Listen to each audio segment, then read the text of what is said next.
So, welcome back to day 2 of the 3-hour concrete form special operation. So, it's Saturday morning. The chicks are laying, as you can hear in the background. So, if that annoys you, I'm sorry.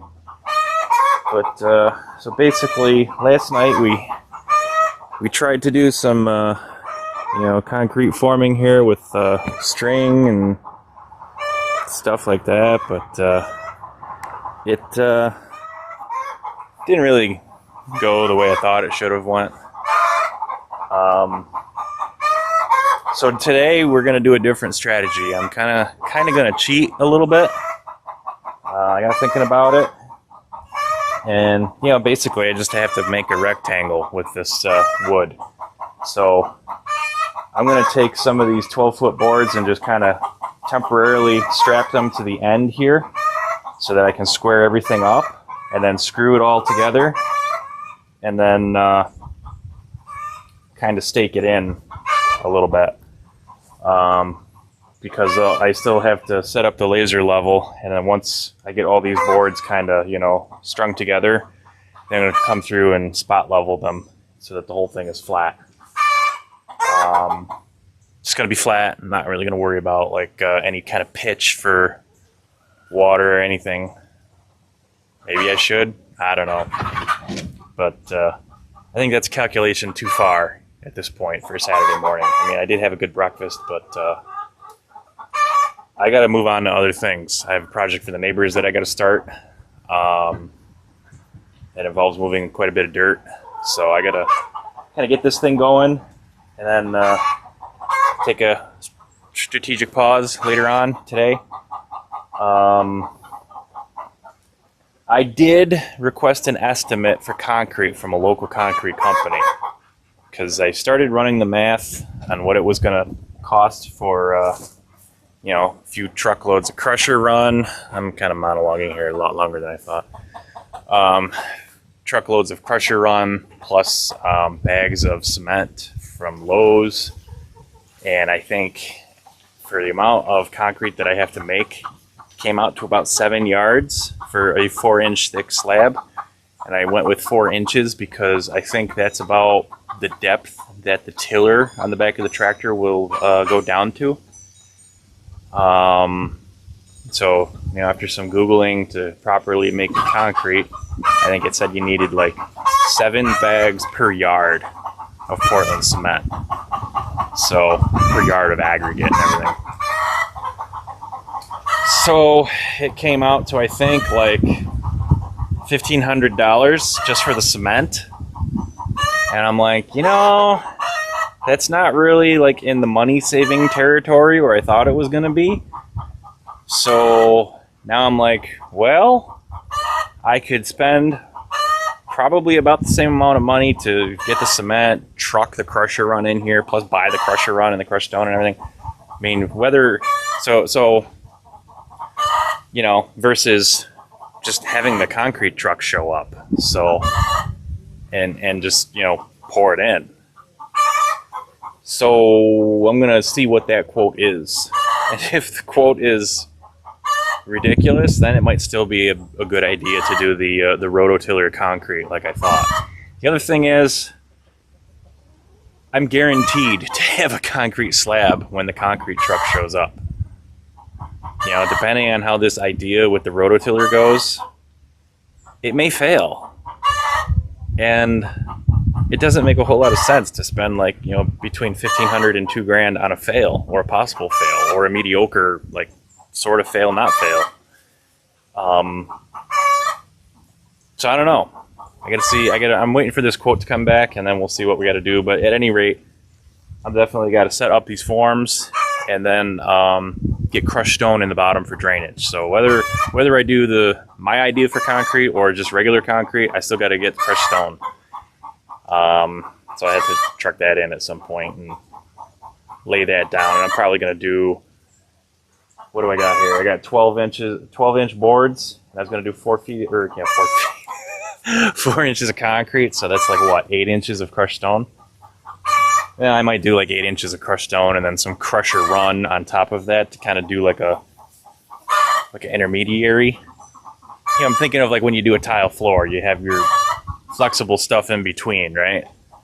So if there's standing water in the crushed stone region, I still want some pressure run in there to kind of flex and allow, any kind of frost heave to dissipate before it cracks the slab.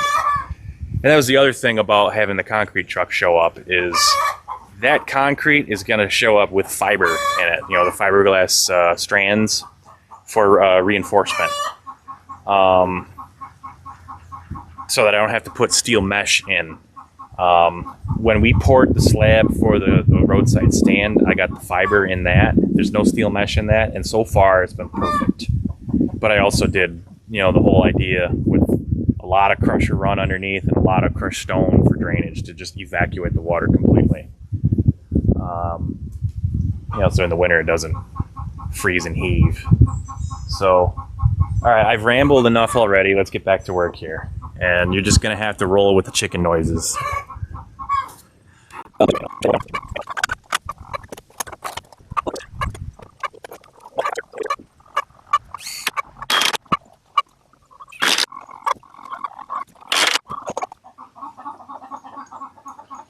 So basically I'm using these self-drilling fasteners, and I'm just going to put 3 in on each corner to hold these together, and then come out with a 12-foot board to the end of these 8-footers, and then kind of square it up, and then eyeball it out to those stakes out there, and that's gonna give me my square measurements.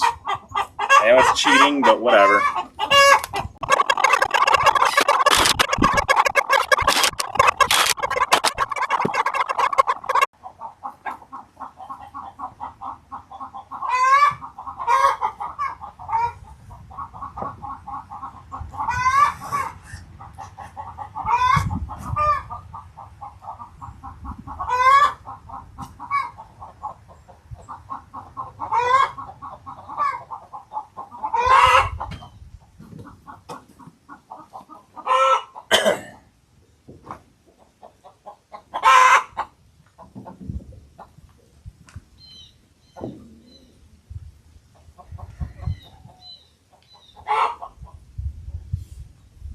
Not bad, not great, not terrible.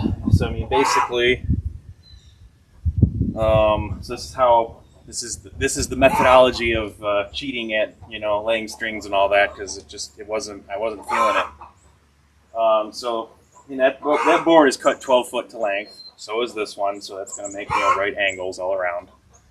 And I'm just kind of eyeballing it to make sure it's sort of in line. Again, this is just a concrete pad to stick some Amish sheds on. It's not like aerospace grade arithmetic here. So next what I'm going to do is I'm going to take some of the pieces that I cut off the ends of the boards and use them to kind of tie everything together, like tie plates or something. So I'm going to grab some of these fasteners and then just kind of continue on down the line.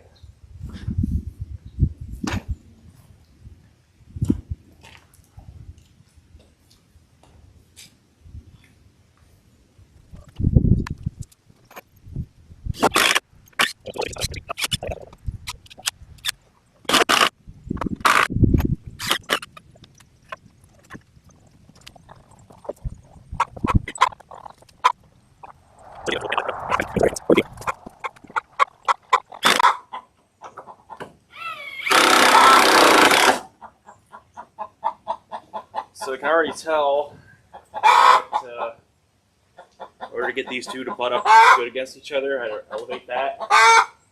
So I need to do a bunch of digging out of here. Or maybe I don't. Because the dirt is already pretty much at the top of the form. So I guess I just need to elevate out there.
Okay, now do any of these stakes even come remotely close? They sort of do. I'm gonna go get the square. Okay, we're back.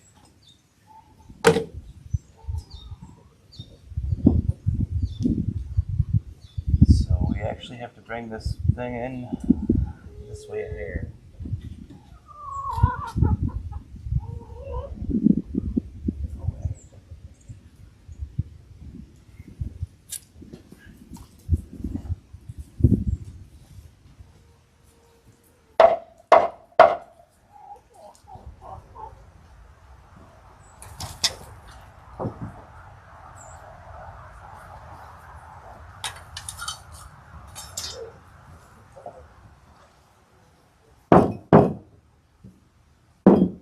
To make sure the center wasn't binding up on anything.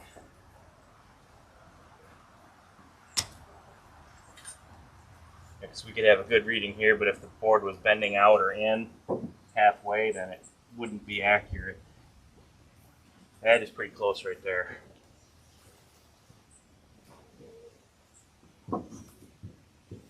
And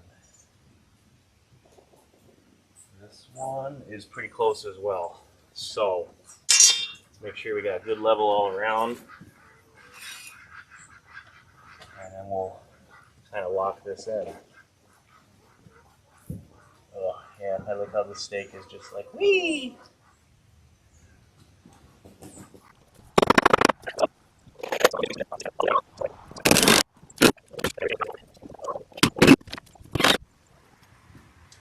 So the plan is to actually backfill the form. Because when it gets time to put the stone and the concrete and everything in here, I'm not going to rely just on these stakes to hold back the pressure. So I don't want the forms to blow out. It's going to have to be backfilled eventually anyway. So probably backfill it a fair amount and then just come through and just rip it out with the mini.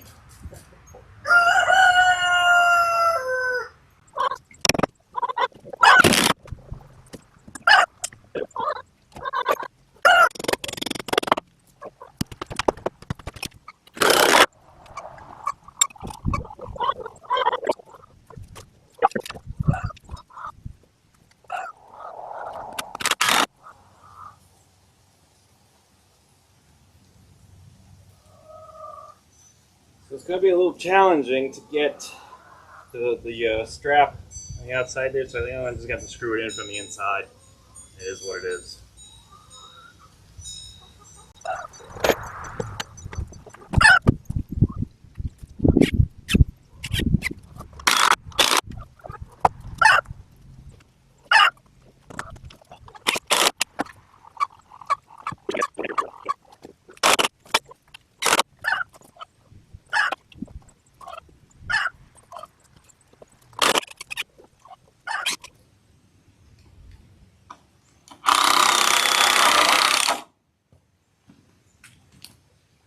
Basically what I did there is I braced the level on that board and then lifted the other one up until it was flush against the bottom of the level. Kind of bridged that and then locked it in with the screw.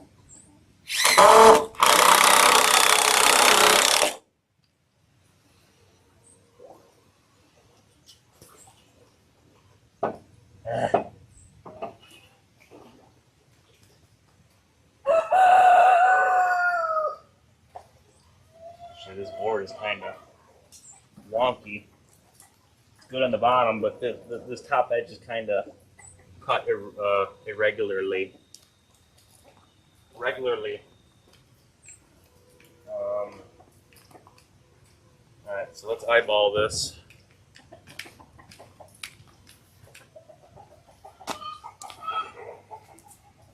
Oh yeah, we're way off. So it's got to go in a lot more.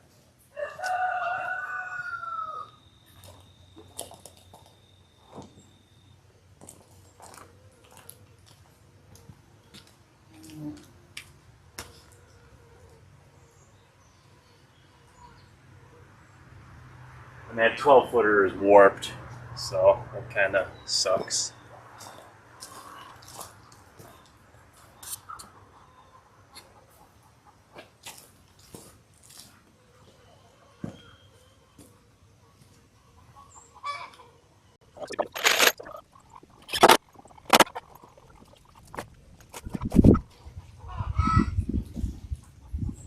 You know, somebody needs to make a drill that's actually a hammer on the back.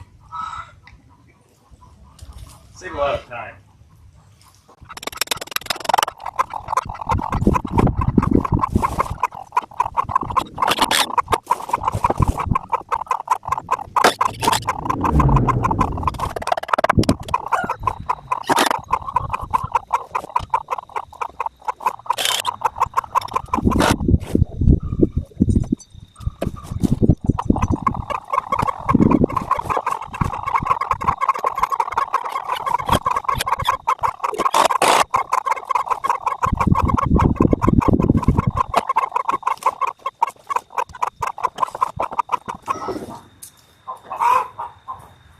Alright, so over there, it's definitely going uphill from the current endpoint.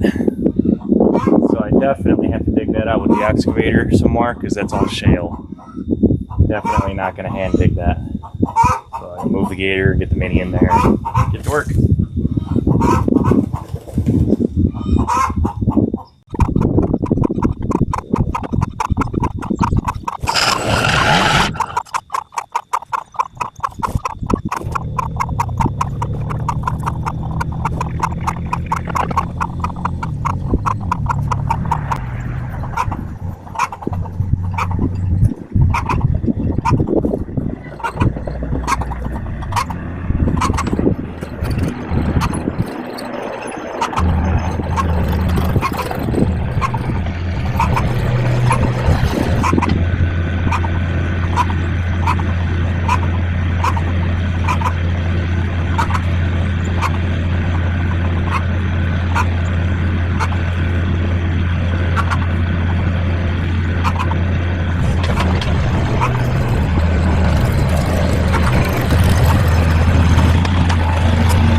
So I gotta bring the steak that I just pounded in over that way a little bit, or somehow add spacers. Maybe that's what I'll do. I'll add spacers. I'll add a piece of wood in between the steak and the board. And then the center one, and then you do the same thing. The last one closest to the shed out there, that one looks good. I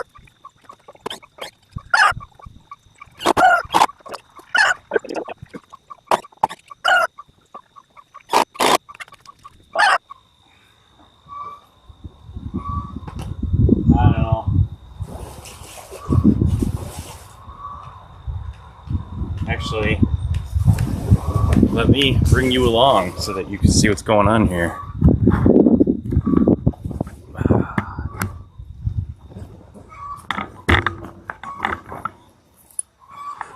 Okay, so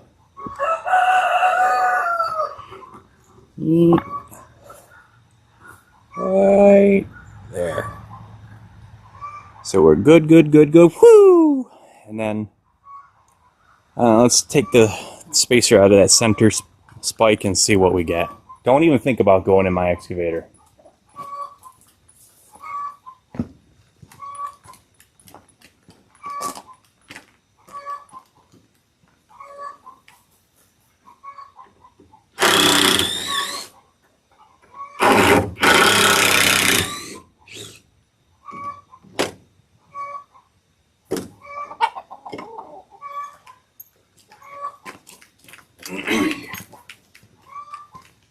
Alright, let's see what that did for us.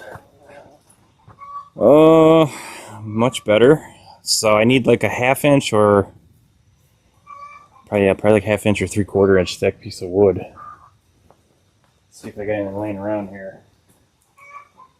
Oh, what do you know? We got a piece of a pallet with a little turd on it. Oh, turd's mostly gone. See if that works.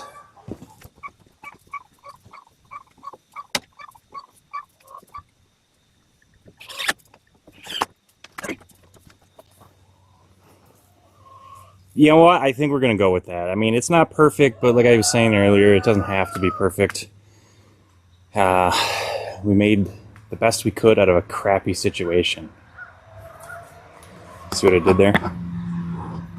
Oh, alright. So now let's turn our attention over here and continue on.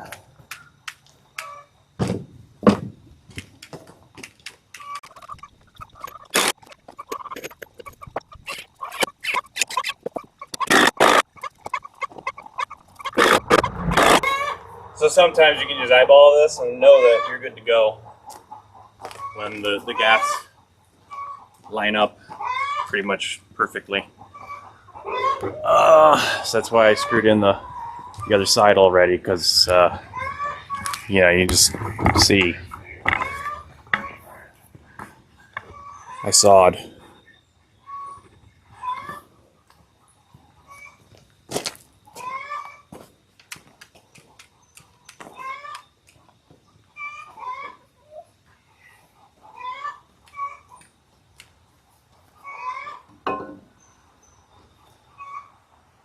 And boy, was I correct. So we just got to go up a hair on this side.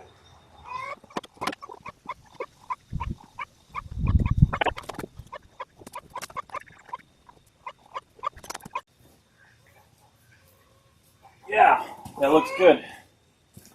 Okay, so we're going to stake that one. And then we're going to go one more on that side. One more over there. And that'll be it as far as putting up these forms, because when it's time to bring in the crushed stone and everything, I'm gonna have to make that turn with the dump truck and then back in here and drop. So I'm not gonna drive over my forms and stakes and everything. So I'm just gonna leave that corner open. And then when we get close to it, then we'll kind of button that up and continue, laying in the crushed stone and whatnot. I just realized I didn't pound any stakes in over here.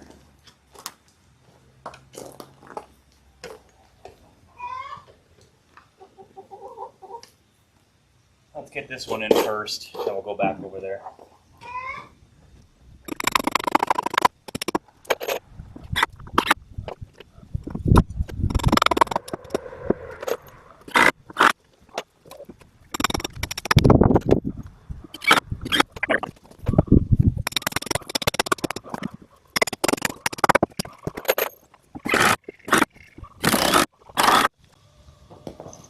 Okay, so we're going to move our cheater board down there and put that last piece on.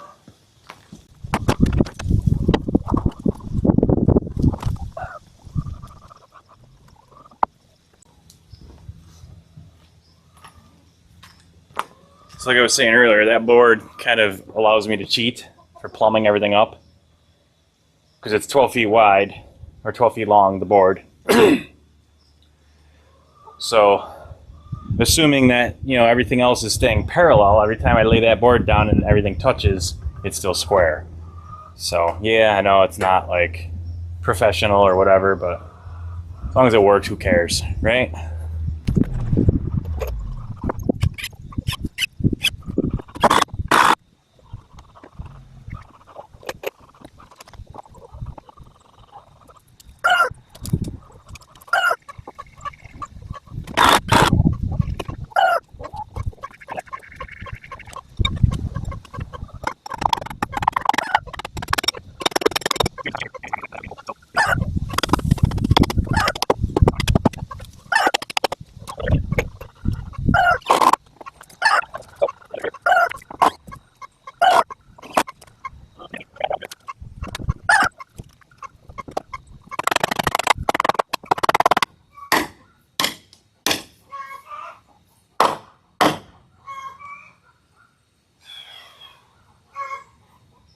Try not to think about smashing my hand. Once you start thinking those thoughts, yeah.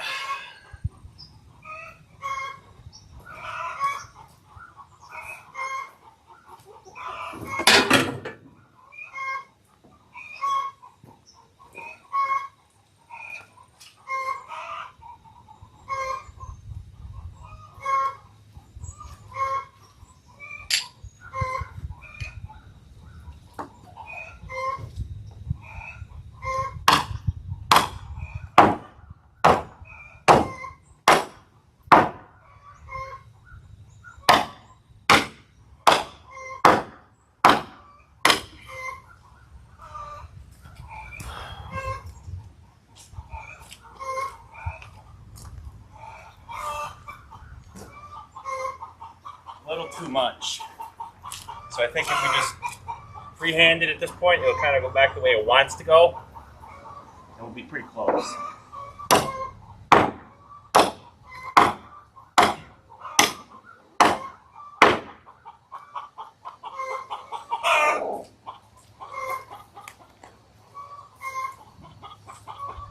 Close enough.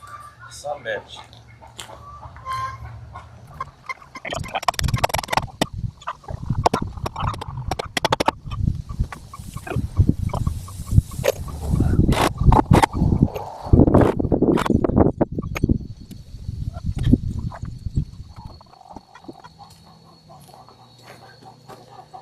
Alright, so I'm going to mock up the end here,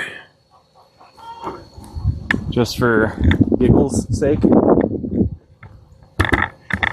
Just to see how close or not close we are to having everything line up.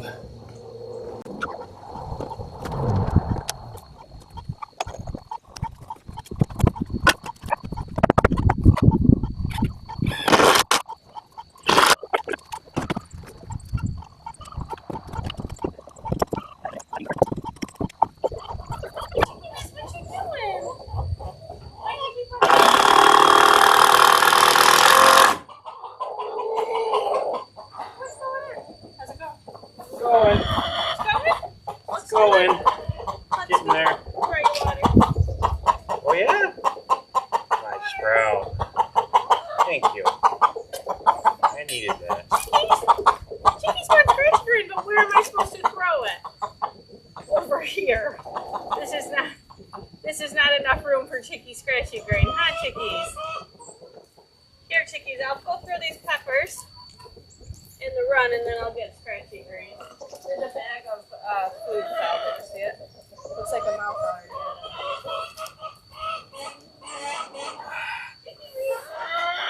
Okay, I know. My chickies want scratchy green. Is it food or scratch? Huh? Is it actually food or scratch? Food. Did it We fall have to off throw it the right in the gator? bin. No, it fell off the tractor when I brought it up. I just left it there. Yeah. Oh. No, it already has a little hole in the side. Yeah, it ripped when it fell off. Oh. Oh, Scotty Buddy, you want scratchy green? All right, hang on. Let's put this in the run first. Let's put this in the run. Your Sinky's got you all under construction over here. All under construction. You got some birds stuck in here? I don't know. Apparently we do. Here, let's go mobile here. See what we got going on. Still recording? Yeah. Alright, so according to the sprout, oh yeah, there's some birds in there that got trapped. Where's that stick? Pepper seeds. Oh, yep.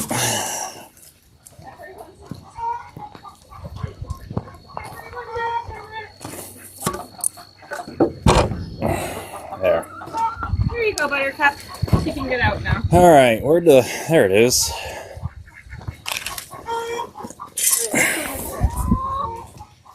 So, Come over here. well, I'm gonna withhold judgment right now because by eye, that doesn't look level.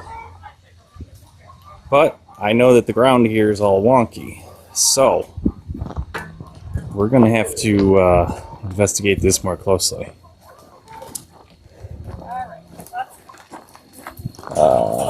Where'd the level go? Actually, let's. Oh man, pay no attention to that. Oh, look at that! Wow. So that was the free end. Oh, look at that! There's the level. Let's see what we got going on here. I mean, this looked all wonky and shit, but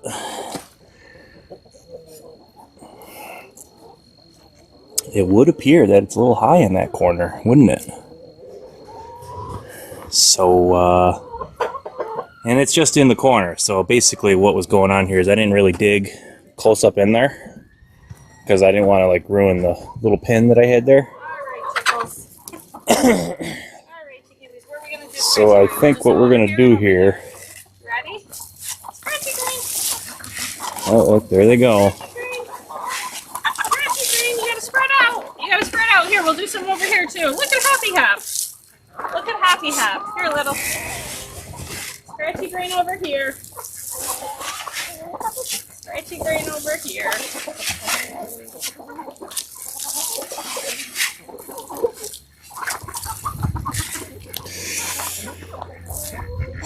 So I think what we're going to do is come down here and get this tool.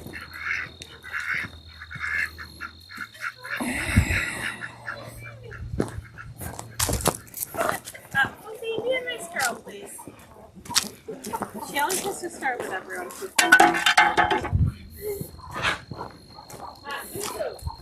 Leave her alone.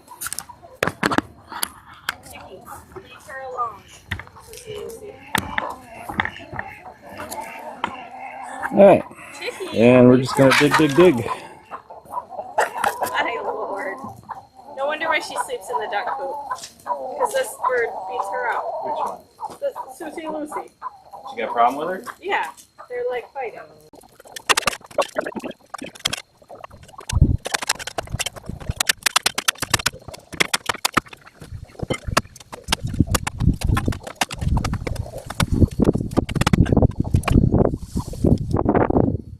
So that's a little better. So I think for now we're going to leave that as it is. Because like I was saying before, dump truck is going to be coming through here, so it's probably going to get tore up anyway. And any work that we do now to kind of dial that in could get wasted by driving over it.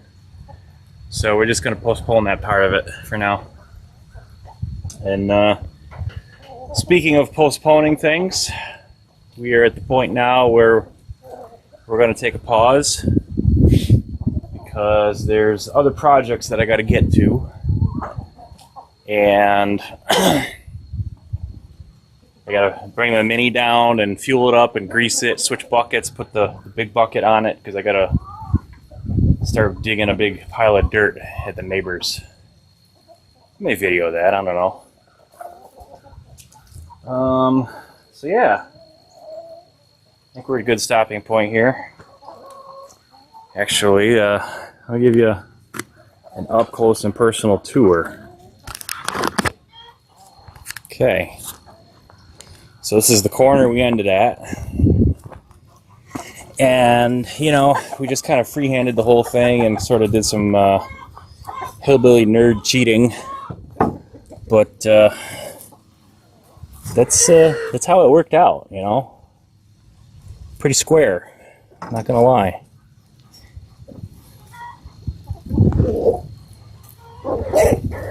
I mean, what more can you ask for?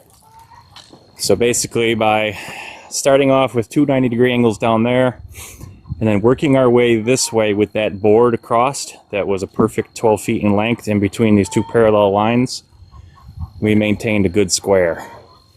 So for those string challenged individuals out there who have a problem with laying out these strings and getting everything perfectly straight and down to the millimeter, there's another way. Thank God there's another way.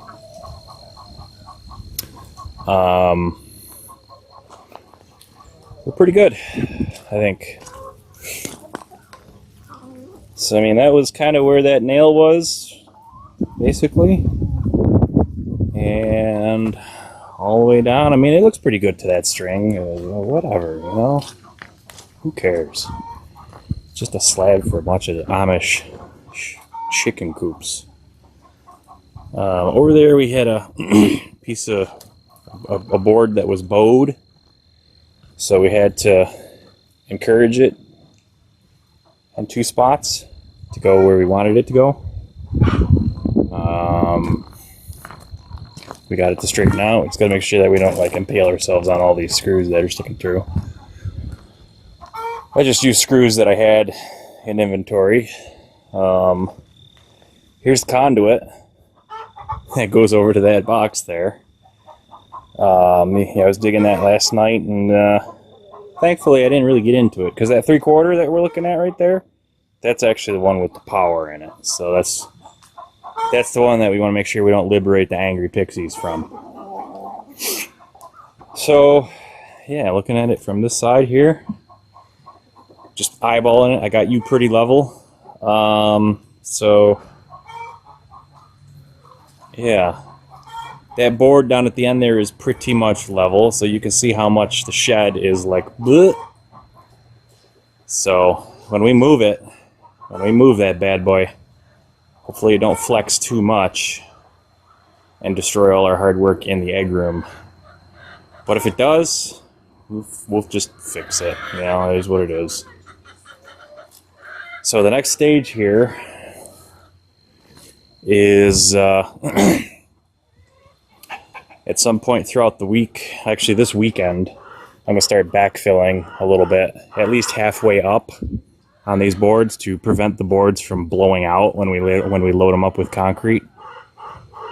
The stakes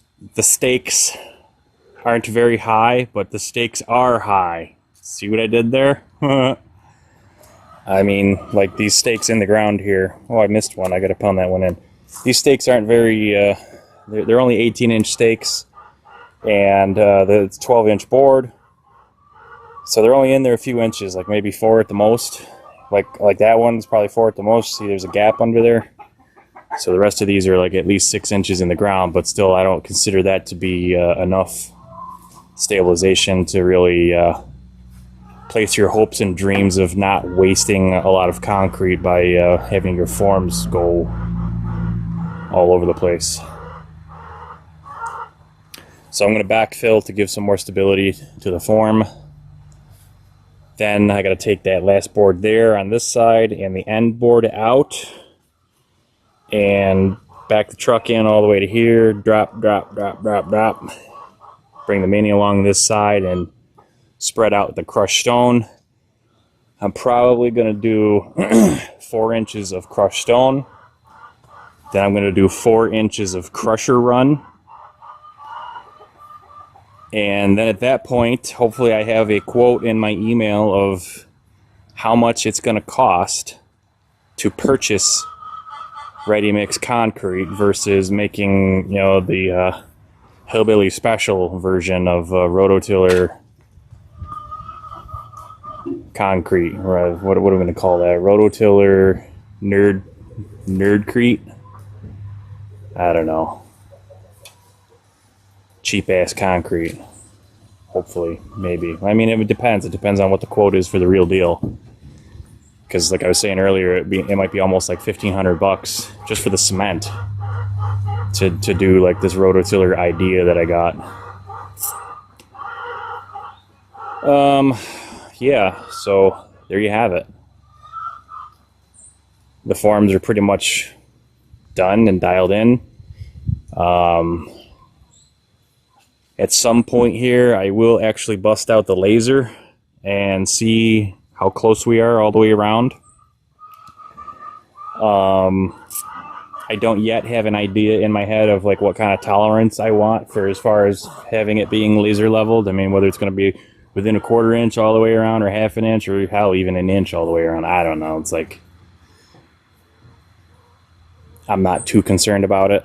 I mean, really the only bad thing that could come from not having this thing perfectly level, in my opinion, is if we get some areas that hold water, and then like the bottom skids of these sheds are in the water, which could lead to rot. And if that turns out to be the case, then, there's other products out there, like there's like, bags of stuff at Lowe's that you mix up in a bucket and lay in there and it's self-leveling. So maybe we just jack up the shed with a floor jack and then just throw some of that stuff in there and leave it be. Then after it's dry, just lay the shed down on top of it, and hopefully that won't allow water to pool anymore. Just kind of thinking ahead here of possible issues and ways to mitigate them.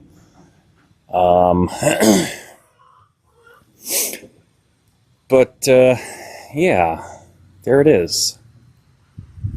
Got some forms in the ground. So, I said I was going to do this project, and I'm sitting there, I'm like, oh man, it's a lot of work. Oh, I got other stuff to do. Like, no. Got to focus. Got to keep moving forward. So, 5 o'clock rolls around, and off I go. So, that's that. Now it's time to service up the excavator real quick, hook up the trailer to the dump truck, and then go around the corners to the neighbors and start digging their big hill. So they have a project coming up on their barn, and they got a crew coming later this month, and they need a wide flat area to approach the barn roof so that they can have roof access for shiny panels. Basically, they're getting solar. I doubt it's like a big national secret or anything. So they got this crew coming. They're gonna put solar panels up, and the dirt's got to get out of the way. And I just happen to be a guy looking for dirt because I'm piling up dirt. So everybody wins, basically. Okay, well. Saturday, October something or other. I don't know. I freaking know what day it is. But I think this is good enough for 1/4 way through a Saturday. Yeah. I'm happy with this so far. All right, everybody. Take care. Have a good one.